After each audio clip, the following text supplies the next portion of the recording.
आधे इधर जा रहे हैं, आधे उधर जा रहे हैं। तो क्या वाकई में ईश्वर एक है? अनुराग मुस्कान एक है क्या? परमात्मा को एक कहना आवश्यक नहीं है, परमात्मा को एक समझना आवश्यक है। कहते भी हैं ओम सच्चिदेकम ब्रह्म, ब्रह्म तो एक ही है। सुना तो ये था कि ईश्वर एक है, लेकिन देखते हैं कि उसके कई दरवाजे हैं, उसके कई दर हैं।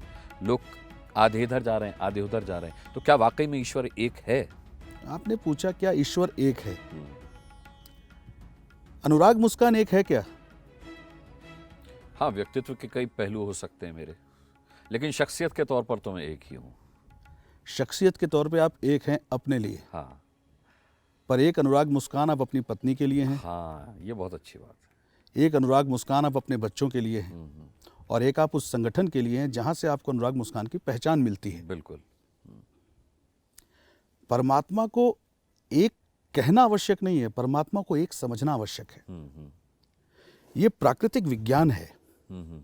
जब हम परमात्मा को, परब्रह्म को प्रकृति के हर चीज में देखने लगते हैं, समझने लगते हैं, जानने लगते हैं, तो निश्चित हमारी दृष्टिकोण में परमात्मा एक होता है। कहते भी हैं ओम सच्चिदेकम ब्रह्म, ब्रह्म तो एक ही है। अब वो उसका विस्तार प्रकृति में अपने अपने तरीके से है। आप किस दृष्टिकोण में सोचते हैं? ये ठीक उसी गणित की तरह है कि गणित का कोई फार्मूला हो, कोई सब्जेक्ट हो, अर्थमेटिक, मैथमेटिक, ज्योमेट्री, अलजेब्रा, कुछ भी हो, जीरो से लेके कोई भी गिनती आप गिन लीजिए, पर कहीं ना कहीं केंद्र बिंदु एक है। एक है।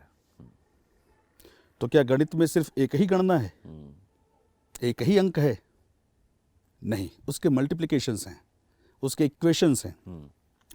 तो परमात्मा के भी इक्वेशंस हैं। अगर परमात्मा एक नहीं है तो फिर कितने हैं?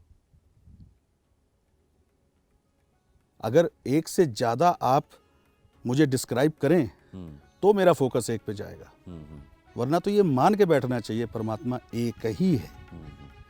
और दूसरी बात कि परमात्मा को किस दृष्टिकोण में हम देखना चाहते हैं। ईश्वर सदैव ही एक है।